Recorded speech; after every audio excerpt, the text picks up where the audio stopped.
కోసం చూస్తున్నారా? ఐటీలో కెరియర్ బిల్డ్ చూసుకోవాలనుకుంటున్నారా? అయితే సమాధానం కోడింగ్ ట్యూటర్. అక్కడి నుంచి వారాల అబ్బాయితో జైబెరీ బ్యానర్తో మొదలెట్టాం అనమాట. ఓకే. అప్పటికి అది నా 100వ సినిమా. ఇవన్నీ చేస్తా, సక్సెస్ఫుల్గా బ్రహ్మాండంగా చేస్తా. ముగ్గురు మిత్రులని స్టార్ సినిమా తీసాం. శోభన్ బాబు గారు హీరో, నేను ఒక హీరో, చంద్రమోహన్ హీరో, ముగ్గురు హీరోలతో. అది కూడా పెద్ద హిట్ అయింది. ఆ ఇదిలో మొట్టమొదటి నేను చెప్పాను కదా మీకు అని అంటూనే ఉండేవాడు శోభన్ బాబు గారు. ఆ సినిమా హిట్ అయిన తర్వాత అడిగాడు ఒక రోజున, మీ ఎర్నింగ్స్ అన్ని ఎక్కడ ఇన్వెస్ట్ చేస్తున్నారు మురళీమోహన్ గారు? అక్కడ పడింది.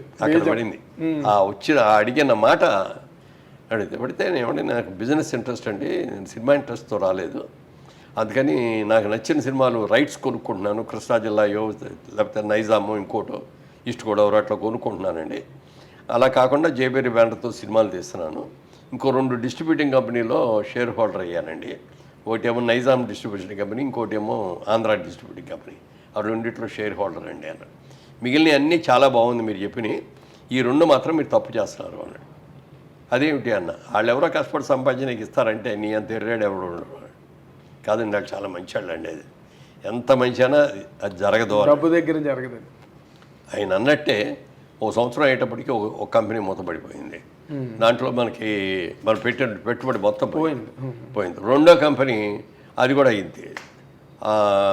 అది దాంట్లో పెట్టిన డబ్బు పోవటమే కాకుండా దాంట్లో అప్పుడు పార్ట్నర్ నేను ఉండేటప్పటికి ఆ కంపెనీ చేసిన అప్పులన్నీ నా మీదకి వచ్చింది. మీరు ఇమేజిన్ పర్సన్ కదా, అంతా నా మీద వచ్చింది. ఏంటంటే నాకేంటి సంబంధం, నేను ఎప్పుడన్నా మీ మొహం నేను చూసానా, లేకపోతే నేను ఎప్పుడన్నా డిస్ట్రిబ్యూటింగ్ ఆఫీస్లో నేను కూర్చోవడం మీరు చూసారా? సంతకాలు పెట్టానా? నేను సంతకాలు పెట్టలేదు కదా సార్. సంతకాలు పెట్టమని కంపెనీలో మీరు partner, you are a sound partner, అందుకని మీరే ఇవ్వాలి. మా ఆర్డర్ గారు పిలిచి ఏంటంటే ఇట్లా అంటున్నారు, ఏంటంటే తప్పదండి వాటి ఇవ్వాల్సిందే అన్నాడు మా ఆర్డర్ గారు కూడా. అది కోర్టుకు వెళ్ళినా కూడా వాళ్ళే గెలుస్తారన్నాడు. సార్ అప్పుడు అందరిని పిలిచి, బాబు నాకు సంబంధం లేదు, నా డబ్బులన్నీ పోయినాయి, అయినా మీరు అందరూ నా మీదకి వచ్చారు కాబట్టి ఒక కండిషన్ అయితే ఇస్తాను, చెప్పండి అన్నారు. మీరు ఎంత డబ్బు ఇచ్చారో ఆ డబ్బుకి ₹1 కూడా వడ్డీ ఇవ్వను, మీరు ₹100 ఇస్తే నేను 50 ఇస్తాను మీకు, దాంతో సరిపెట్టుకుంటానంటే నేను ఇస్తాను, నాకు బాధ్యత లేకపోయినా ఇస్తాను, అదేలేండి, నేను అందరూ మోరల్గా ఇస్తాను అంటే సరే అన్నాడు. ఆ ప్రకారంగా అందరికి సెటిల్ చేస్తే అప్పుడు దాకా సంపాదించిన డబ్బు అంతా దీనికి సరిపోయింది. అప్పులు తీర్చడానికి అప్పుడు సోమనాథ్ గారి దగ్గరికి వెళ్ళాను, ఏమండి మీరు చెప్పిందే జరిగింది సార్, 2 కంపెనీలు మూతపడిపోయినాయి, పెట్టిన పెట్టుబడి పోగొట్టడమే కాకుండా మళ్ళీ ఎదురు కూడా కట్టాల్సి వచ్చింది అన్న అని. అప్పుడు అన్న, ఏమంటే మీరు నాకంటే సీనియర్ హీరో, నాకంటే పెద్ద హీరో, బాగా ఎక్కువ రెమ్యూనరేట్స్ తీసుకున్నారు, పెద్ద హిట్స్ సినిమాలు ఉన్నాయి, మీ ఎర్నింగ్స్ అన్నీ ఎక్కడ పెడుతున్నారండి అన్నాను. ఓకే, మీరు అడిగారు? నేను అడిగా ఆయన్ని. అడిగితే అప్పుడు చెప్పాడు ఆయన, ఈ ప్రపంచంలో 3 వంతులు సముద్రం, 1 వంతే ల్యాండ్ ఉన్నది, దీంట్లో కూడా మనం మంచు పర్వతాల్లో వెళ్ళి బతకలేము, ఎడార్లో వెళ్ళి అంతకంటే బతకలేము, అందుకని నివేశ స్థలం ప్రపంచంలో ఉన్నది లిమిటెడ్. ఈ లిమిటెడ్ది భూమిని మనం పెంచలేము, దేవుడు ఏది సృష్టించాడు అదే భూమి, అంతే, అంతవరకే ఉంటుంది. జనాభా చూస్తే ప్రపంచం యావత్తు ఎటు చూసినా జనం విపరీతంగా పెరిగిపోతున్నారు కదా, రాబోయే రోజుల్లో ల్యాండ్కి డిమాండ్ వస్తుంది అని చెప్పి నా ప్రతి రూపాయిని నేను ల్యాండ్ కొనేస్తాను, ఎక్కడ దొరికితే అక్కడల్లా. మెడ్రాస్ చుట్టుపక్కల అంతా ఎన్ని ల్యాండ్లు, 100 ఎకరాలు కొన్నాడు ఆయన. అది చేస్తాను అనగానే అది నాకు అమ్మ భలే ఇది ఆలోచన, ఇది గ్యారంటీ సక్సెస్ఫుల్ అవుద్ది, భూమిని నమ్ముకుందాం మనం కూడా అని చెప్పి అనుకున్నా. అదే మీకు కొత్త విండో ఓపెన్ అయింది అని. అప్పుడు డబ్బులు లేవు కదా, వీళ్ళందరికీ బాకీలు తీసేటప్పటికి ఏ డబ్బులో ఇస్తే రాగానే దాంట్లో 500 గజాలు 1000 గజాలు మెడ్రాస్లో అట్ట కొనడం మొదలెట్టి అవన్నీ బాగా రేట్లు పెరిగింది. ఓకే, తర్వాత ఇండస్ట్రీ ఇక్కడ షిఫ్ట్ అయిపోయిన తర్వాత అప్పటికి అనౌన్స్ చేశాను, 50 ఏళ్ళు పూర్తి అయిపోయింది నాకు, ఇక నుంచి నేను హీరోగా వేయను. మీరే అనౌన్స్ చేశారు? నేనే అనౌన్స్ చేశాను. నా సొంత బ్యానర్లో జైబేట్లో కూడా నేను హీరో అయినా, క్యారెక్టర్ రోల్ చేస్తాను అని చెప్పి అన్నాను. అన్న తర్వాత క్యారెక్టర్ రోల్స్ ఎక్కడ వచ్చినాయి కానీ హీరోయిన్ ఫాదర్ లాగా లేడు, లేకపోతే హీరో బ్రదర్ లాగా ఉన్నాడు, ఇట్లా వచ్చింది. నా పర్సనాలిటీ నాకు మైనస్ అయింది. Sir what ever it is, దీన్నే నమ్ముకుంటే మనం బతకలేము, సంపాదించిందంతా ఇటు వెళ్ళిపోద్ది అని చెప్పి అప్పుడు సోమనాథ్ గారు చెప్పింది గుర్తుపెట్టుకొని ల్యాండ్ బిజినెస్ చేద్దాం, రియల్ ఎస్టేట్ బిజినెస్ చేద్దాం. ఇక్కడ షిఫ్ట్ అయిపోయాం అప్పుడు. అవునండి, ఎడబడి షిఫ్ట్ అయిపోయాం కాబట్టి ఏదో ఇక్కడైతే బిజినెస్ చేసుకుంటే ఈజీ అని చెప్పి అట్లా రియల్ ఎస్టేట్లో దిగాం.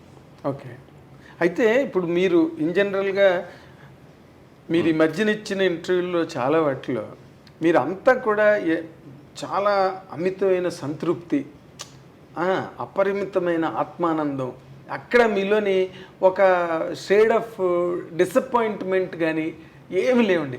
అసలు మీకు జీవితంలో మీ కెరీర్లో ఎక్కడ డిసప్పాయింట్మెంట్స్ కానీ నిరాశలు కానీ ఏమి లేవండి ఏ రోజున? లేకుండా ఎట్లా ఉంటాయి? అదే అంటారా, ఇప్పుడు డిస్ట్రిబ్యూటింగ్ కంపెనీలో పోయింది, అప్పుడు దాకా సంపాదించి ఇచ్చేసాం. అప్పుడు ఏమైనా ప్రాబ్లమ్స్ ఫేస్ చేశారు? ఏం లేదు, మనం సంపాదించిందే కాబట్టి మనం ఇచ్చేసాం, ఎవరికి ప్రాబ్లం లేదు.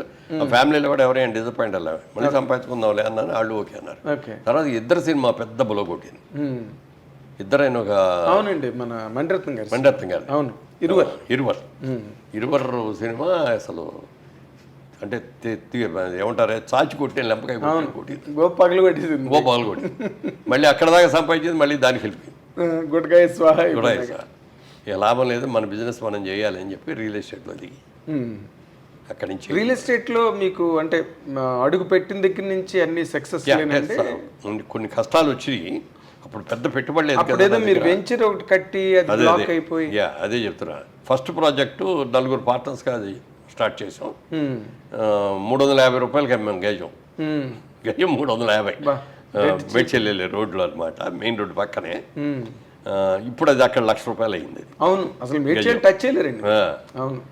సో అది ఎంఎం బాగానే ఉంది, అది బాగానే ఉంది అన్న తర్వాత నెక్స్ట్ ప్రాజెక్ట్ ఎక్కడ చేద్దాం అనుకున్నప్పుడు ఈ జూబ్లీ హిల్స్కి దగ్గరలో ఉన్నది మాదాపూర్లో చేద్దామని ఇక్కడ కొన్నాం అనమాట. ఇక్కడ 30-40 ఏకర్స్ కొన్నాం. కొన్ని లేఅవుట్ చేయటం, అప్పుడు బిల్డింగ్ కన్స్ట్రక్షన్ లేదు. అది ₹750 అట్లా అమ్మాం. ఇవాళ 2 లక్షలు ఉంది అది. అవును, కొనుక్కున్న వాళ్ళందరూ బ్రహ్మాండమైన హ్యాపీ. చాలా అయ్యో మనం ఉంచుకుంటే మనకే మిగిలేదు కానీ ఏ రోజు నేను అనుకోలేదు. మన దగ్గర ఉన్న డబ్బులు కొన్నాం, డెవలప్ చేసాం, అమ్మేసాం, ఆ లాభం తీసుకున్నాం, ఇంకోటి కొన్నాం, చేసుకుంటే తప్ప ఇది ఉంచుకుందాం అనేది లేదు. సో అందుకని నా దగ్గరకు వచ్చిన కస్టమర్ ఎంత హ్యాపీగా ఉంటే నేను అంతకంటే ఎక్కువ హ్యాపీగా ఉంటాను. అదేలేండి, అంటే మీరు ఎక్కడ బ్లాక్ అవ్వలేదు, రొటేషన్లో వెళ్ళిపోయారు. తర్వాత ఏంటంటే నాకున్న టాలెంట్కి కానీ ఇది నేను మొదటి నుంచి చెప్తున్నా కదా, నేను ఒక సగటు మనిషిని అని. దేవుడు నాకు అంతకంటే ఎక్కువ ఇచ్చాడు చాలు. అవును, కోరుకుంది కూడా ఇచ్చాడు చాలు అనుకున్నాను తప్ప. అందుకని ఎక్కడ నెగిటివ్ థాట్ అనేది రాలేదు. తర్వాత నేను ఎప్పుడు పాజిటివ్ థింకింగ్, ప్రతిదీ ఏ విషయం వచ్చినా ఏ ఇష్యూ వచ్చినా పాజిటివ్గానే ఆలోచిస్తాను తప్ప నెగిటివ్గా అసలు ఆలోచించను. నాగేంద్ర కుమార్ వస్తున్నాడంటే నేను ఎందుకు వస్తున్నాడు, నన్ను ఏం అడుగుతాడు, ఏదైనా ఇది చేస్తాడా అనేది చూడను. అదేలేండి, చాలా నవ్వుతూ పలకరిస్తాను, చాలా సరదాగా గడుపుతాము. అబ్బాయి అసలు మీ దగ్గర నేను ఇప్పుడు ఇన్నాళ్ళు బట్టి మిమ్మల్ని చూస్తున్నా కదా సార్, ఎప్పుడు ఆ చక్కటి ఒక చిరునవ్వు, అంటే ఆ ఫేస్లో కూడా ఏదో కనిపించాడు కదా మొహమాటానికి నవ్వుదాంలే అలా ఎప్పుడు లేదు. అఫ్కోర్స్ మనం ఇన్నాళ్ళు మెడ్రాస్ నుంచి ట్రావెల్ అయిన అనుబంధం కావచ్చు, బట్ అందులో కూడా మీరు చాలా పర్ఫెక్ట్గా ఉండే ఇండివిజువల్ అండి. ఇప్పుడు ఈ డిసప్పాయింట్మెంట్లు అన్న పాయింట్కి వచ్చినప్పుడు మీ సినిమా కెరీర్ తీసుకుందాం, ఎందుకంటే అది ప్రిడామినెంట్ కెరీర్ మీ జీవితంలో. ఇవన్నీ కూడా సైడ్ థింగ్స్, రియల్ ఎస్టేట్ కానీ, రాజకీయాలు కానీ, ఇంకోటి కానీ. ఇందులో ఒక నటుడుగా నేను ఇలాంటి క్యారెక్టర్ చేయలేపాను, లేకపోతే ఇలాంటి క్యారెక్టర్ చెయ్యాలి, ఎందుకంటే మీ ఎదురుగుండా రామారావు, నాగేశ్వరరావు ఒక అద్భుతమైన క్యారెక్టర్లు చేసి వాళ్ళు అజరామరమైన కీర్తి ప్రతిష్టలు తెచ్చుకున్న దాంట్లో. ఇప్పుడు కృష్ణ గారు ఉన్నారంటే ఆయన ఏదో ఒక కౌబాయ్ ఫిల్మ్స్, అల్లూరి సీతారామరాజు అని ఆయన, సోహన్ బాబు గారేమో ఇద్దరు హీరోయిన్లు, మల్లెపువ్వు ఇలాంటి సినిమాలు. ఆయన మీకు ఎప్పుడు అలాంటివి అనిపించలేదండి? అంటే అసలు ఫీలింగ్ లేదు, ఎందుకంటే మొదటి నుంచి నేను సినిమా యాక్టర్ అవ్వాలనే కోరుకున్నడితే అంబిషన్స్ ఉండే, ఈ క్యారెక్టర్ చేయాలి, ఆ క్యారెక్టర్ చేయాలి, అది చేయలేకపోతున్నామని. మనకున్న టాలెంట్కి మంచి సినిమాలే వచ్చినాయి, పర్ఫెక్ట్గా చేస్తే చాలు అనిపించింది. ఇదే ఎక్కువ అన్నట్టు అనిపించింది. అందుకని ఉన్నదంతా సంతృప్తి పట్టమే, అది కావాలి, ఇది కావాలి, అరే మనకు రావాల్సిన క్యారెక్టర్ వాళ్ళకి వెళ్ళింది అనేది కూడా లేదు. ఇప్పుడు విజయబాబు గారి బ్యానర్ అన్ని నేనే చేశాను అప్పుడు దాకా హీరోలు. చిరంజీవి గారు వచ్చిన తర్వాత బాబిరెడ్డి గారు ఒకసారి చిరంజీవిని కలిసి దాంట్లో పెడదాం అనుకుంటున్నాను అన్నాడు. అంటే అని నాకు పరిచయం లేదు, పరిచయం చేస్తావా అన్నాడు. రా తీసుకెళ్తానని నేనే తీసుకెళ్ళి అక్కడ ఆయన పరిచయం చేసి ఇంటికి వెళ్ళిపోయాను. అక్కడి నుంచి చిరంజీవి గారు హీరో చేశాడు. అయినప్పుడు కూడా అయ్యో నా బ్యానర్ కొట్టేశాడు చిరంజీవి అని నేనేం ఫీల్ అవ్వాల, లేకపోతే నాకంటే వెనకొచ్చిన చిరంజీవికి ఇంత పుచ్చుకుంటున్నాడు నాకు ఇంతే వస్తుంది ఏంటని నేను ఎప్పుడు ఫీల్ అవ్వాల. ఆయన టాలెంట్కి అది వస్తుంది, నా టాలెంట్కి ఇది వస్తుంది. ఓకే, అందుకని ఆ నెగిటివ్ థాట్ లేదు. ఎవరన్నా మీ గురించి బ్యాడ్గా మాట్లాడుతున్నారండి అని చెప్తే కూడా ఏమన్నా ఆయన అట్లా ఉన్నాడని చెప్పి దూరంగా ఉండేవాడిని తప్ప, కలిస్తే ఎదురుపడితే హలో అంటే హలో అనుకునేవాడు, అంతవరకే. ఓకే, అంతే తప్ప అతను నన్ను నిన్నాడు నేను ఇంత ఎన్నాలి ఇద్దరి మీద కక్ష తీర్చుకోవాలి అనేది ఆ నెగిటివ్ లేదు. I Dream. Please subscribe iDream Media. Please do subscribe to iDream. Please subscribe to iDream Media. For best entertainment and information, please subscribe iDream. And don't forget to subscribe to iDream.